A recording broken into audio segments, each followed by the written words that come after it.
High, এখন বাজে রাত্রি 12:30 থেকে 1:45 তো হবেই।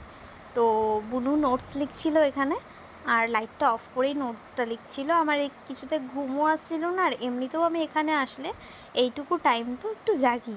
তো আমার একটু খিদেও পাচ্ছিল। ওকে বললাম, কি রে কিছু খাবি, ম্যাগি বানাই? ও বললো চল বানা। তো আমি এখানে চলে আসলাম ম্যাগি বানাতে। ও ওদিকে নোটস লিখছেই।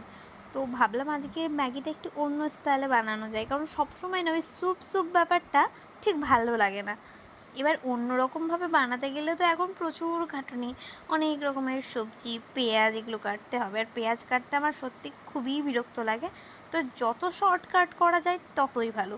তো যেই প্যানে ম্যাগি সেদ্ধ করেছি সেই প্যানেই আমি আবার ভেজে নিচ্ছি, একটু হালকা তেল দিলাম, ওই ম্যাগি মশলাটা দিয়ে ম্যাগিটা ভেজে নিচ্ছি।